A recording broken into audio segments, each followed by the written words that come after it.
جمهور الزمالك خايف على مبادئ النادي الاهلي، وبيردد امام عاشور سب صالح سليم وسب النادي الاهلي كله. وكيله امام عاشور احمد يحيى ويحيى علي، هما الاثنين بيجروا في الصفقه ليه؟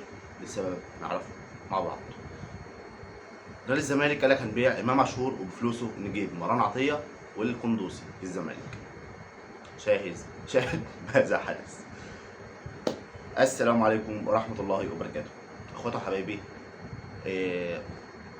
رسميا وب 95% انتقال امام عاشور الى النادي الاهلي. الصفقه واقفه، يعني خلاص تقريبا كل المستندات خلصت، الناس سافرت او تعاقدت او خلصت مع النادي الدنماركي، وامام عاشور خلاص مضى في الاهلي ووقع امبارح في مراسي، وبيقال انه خد مقدم التعاقد وخلاص. الاعلان الرسمي هيكون ليله ماتش القمه او بعد ماتش القمه، والسيناريو اللي هيبقى صعب جدا جدا جدا لو امام عاشور حضر الماتش من المقصوره بجوار المستبعدين من النادي الاهلي. ده هتبقى ضربه الموسم. ومن ضمن الحاجات برضه اللي بتتقال والله اعلم ان في الفيديو التقديمي بتاعه هيكون متواجد وليد سليمان. صراحه عايزين نشوف فيديو تقديمي لامام عاشور، حاجه كده ليفل الوحش.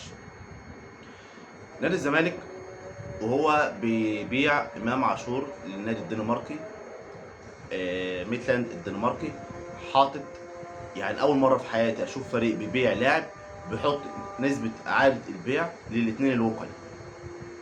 بتقول ايه؟ ايوه، نادي الزمالك حاطط نسبه اعاده البيع للوكيلان احمد يحيى ويحيى علي بنسبه 10% من اعاده البيع. ده مش عندي، ده الكلام اللي طلع ساعتها واللي اتقال ساعتها، وحصل ضجيج عالي ساعتها بسبب البند الغريب ده. ازاي وكيل ياخد 10%؟ فرغم ذلك هو حقه ان هو يبيعه في اي حته. لو باعه ب 2 مليون دولار، 200,000 دولار باليورو يبقى يورو في بيعة لاعب. رغم ذلك هما الاثنين متحفزين جدا. نادي الدنمارك كان رافض التقسيط بتاع الصفقه، ولكن تمت الصفقه ورجع، او خلاص الاتفاق الرسمي والاعلان الرسمي والاكيد هيكون يوم الخميس ان شاء الله. ولكن كل المقربين من الاداره واللاعب قال لك الصفقه انتهت رسميا. نادي الزمالك لما باع امام عاشور قال لك هنشتري القندوسي ومروان عطيه عشان نقوي خط الوسط بتاعنا. وزي ما انتم عارفين يا اخواتي ان مروان عطيه واحمد القندوسي مكسرين الدنيا في نادي الزمالك. زي ما انتم عارفين بيلعب حاليا بجوه الرقه وعمرو السيسي ودونجا، ومكسرين الدنيا مع بعض هناك في خط وسط نادي الزمالك. سيبنا بقى من الجزء ده، انا عايز اتكلم في نقطه مهمه جدا بعيدا عن التريقه والهزار والكلام ده كله. هل انت يا احمد يا ايهاب سعيد او فرحان برجوع امام عاشور مصر؟ وهل انت يا احمد يا ايهاب فرحان برجوع امام عاشور الاهلي؟ دول سؤالين، الاهلي ومصر. انا واحد من الناس، انا امنيه حياتي ان اللعيبه كلها تاخد تحترف بره. امنيه حياتي ان اتحاد الكوره يوفر جزء، يعني مليون دولار لكل يكون عنده السيوله الكافيه ان اللاعب اللي يخرج ويستمر لمده 3 مواسم بره ليه مليون دولار من اتحاد الكوره ومليون للنادي بتاعه، عشان يساعدوا الانديه انها اللاعب المميز عندها بيعه بدري. اللاعب لما بيروح هناك قبل ال20 بينضج عقليا وفنيا، بيتطور كويس جدا. ولكن انا زعلان ومستاء جدا برجوع او عقليه امام عاشور ان هو يرجع مصر تاني، واللي هو مش عايز يكمل في الاحتراف بسبب العوائق التي قابلته او اللي واجهته. اتذكر حديث تريزيجيه ان هو انت استحاله تروح تلاقي الدنيا وردي. فانا عشان كده بقول لك انا زعلان برجوع امام عاشور الى مصر بشكل عام، سواء اهلي زمالك بيراميدز، مش تفرق معايا اطلاقا. ليه؟ انا عايز قاعده المحترفين تزيد، عايز اشوف نص محمد صلاح جديد، عايز اشوف النني جديد. النني اللي هو ممكن مثلا سنه يبقى الكابتن بتاع ارسنال. يعني شفت انت هيبقى عندك لاعب في الدوري الانجليزي حاليا هيبقى الكابتن بتاع ارسنال. عندك محمد صلاح خد اشاره الكابتن تقريبا مره في الليفر. عندك عايزين نوصل يا جماعه للليفل ده تاني، ما تبقاش مره عن طريق الصدفه. الحكومه عملت 100 مليون مليون محمد صلاح، ولكن بلا جدوى، مفيش فايده، مفيش حد بيطلع. رغم ذلك اتمنى ان ابراهيم عادل يخرج يحترف، لان هو ده اللي ممكن يكون شويه يعمل اللي يقدر يعمله محمد صلاح، ويقدر ويقدر يعني يمشي شويه في الاحتراف باذن الله. فرغم ذلك انا زعلان ان عوده امام عاشور الى مصر، ولكن عودته النادي الاهلي اضافه كبيره جدا. ده السؤال الثاني، انه يرجع النادي الاهلي اضافه قويه جدا واضافه جميله جدا. الناس بقى تقول لك ايه مبادئ النادي الاهلي؟ هو انت يا زملكاوي يا جميل يا محترم خايف على مبادئ النادي الاهلي اللي انت اصلا فلاش باك كده من اسبوعين عمال تقول مفيش مبادئ مفيش؟ طب هو انت ايه بتقول مفيش مبادئ وده اوهام وكلام بيتقال، وفي ايه بتقول انت خايف على مبادئ النادي الاهلي وازاي تضم لاعب شتى معاك وفين المبادئ بتاعتك؟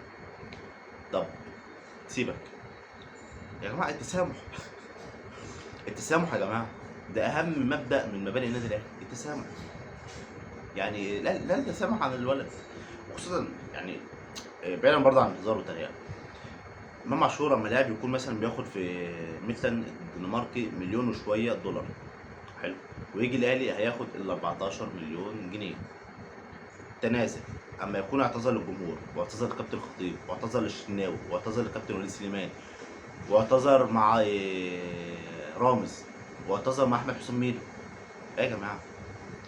يعني الراجل يعمل ايه تاني؟ يمشي يعتذر في التاني؟ الناس بتقول لك رمضان صبحي، رمضان ما اعتذرش، والحاله هنا وهنا مش زي بعض. حاله رمضان صبحي فضل مغفل الاداره اللي هو يا جماعه اللي معاكم ما تقلقوش، ويفضل قاعد معاهم كده، ووكيله بيخلص مع بيراميدز. لا انا معاك ما تقلقوش، وكيله بيخلص في ظهره في ظهر الاهلي مع بيراميدز.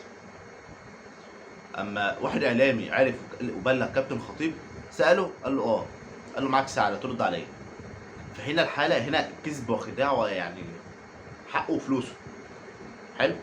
ولكن الحالتين مش زي بعض. ده واحد باع كل اللي عنده وباع جمهور نادي الزمالك عشان خاطر يشتري النادي الاهلي وجمهوره، التاني باع النادي الاهلي عشان يشتري شويه فلوس، وفي نفس الوقت فلوسه حقه، وحقه صراحه الرقم يلوح ويهبل.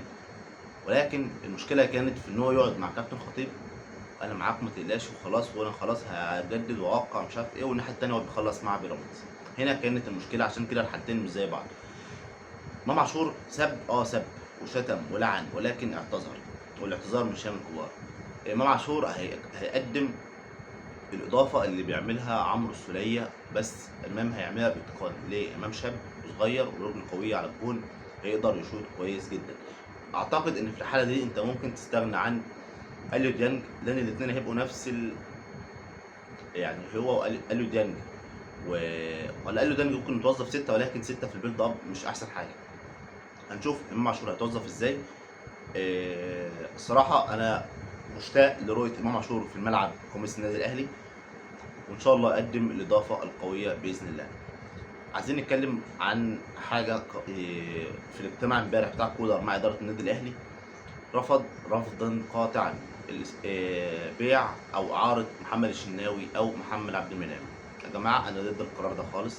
المفروض محمد الشناوي، المفروض نجدد الحراس اللي عندنا. الشناوي 6 سنين ولا 7 سنين في الاهلي عمل كل حاجه. نجرب علي لطفي، نجرب مصطفى شوبير. مش عارف صراحه ايه وجهه النظر انه تفضل مقعد الشناوي. هيقعد مشتت، ده كان هياخد 3 مليون يورو في السيزون الواحد. مش عارف الصراحه.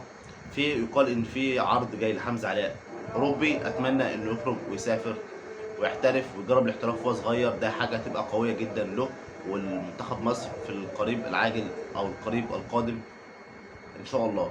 كل التوفيق للنادي الاهلي والمنتخب مصر واللاعبين، ونزيد عدد اللاعبين المحترفين في كل الفرق علشان هي ده الداعم الوحيد. محمد عبد المنعم جاي له عرض هو كمان من الدوري السعودي، بيقال انه 8 او 12 مليون يورو. الرقم ده يا جماعه صحيح، المفروض تمشوه. بمناسبه برضه الفلوس، الناس اللي بتتكلم تقول لك ان اشتروا امام عاشور ب 200 مليون جنيه 150 مليون جنيه، وارقام الله اعلم من صحتها، عشان برضه ايه ما بجزمش بحاجه. عزيزي المشاهد، عزيزي الاهلاوي او الزملكاوي، هو الاهلي لو مثلا وفر في الميزانيات اشترى ببلاش ووفر فلوس امام عاشور، هيجي يدي لك حاجه؟ لا.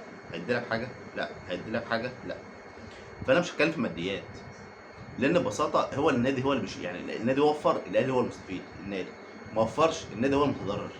انا ليا اشوف فريق في الملعب بيكسب وبينافس وبياخد كل البطولات. ياخدوا فلوس اللعيبه، ما تاخدش فلوس. يعملوا ما يعملوش، مش مبدئي خالص. مبدئي وفرت فلوس، هفرح ان انت معاك فلوس تقدر تقوي لي الفريق فيما بعد، ولكن جبت لاعب بفلوس كتير مشكلتك.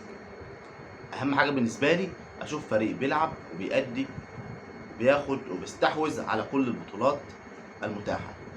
فرغم ذلك محدش يتكلم في الماديات، لان النادي لو وفر انا مش هاخد حاجه، النادي لو خسر انا مش هديله حاجه. أنا اللي يلزمني البطوله اللي تخش النادي الاهلي وانا افرح بيها واكون مستمتع بفريقي. ده ببساطه امام عاشور. وزي ما قلت اكد تاني 99% امام عاشور خلص في النادي الاهلي، والاعلان يعني حوالين يوم الخميس قبل او بعد ماتش القمه باذن الله. نتقابل في حلقه جديده مع احمد ايهاب. شكرا جزيلا لحضرتك. السلام عليكم.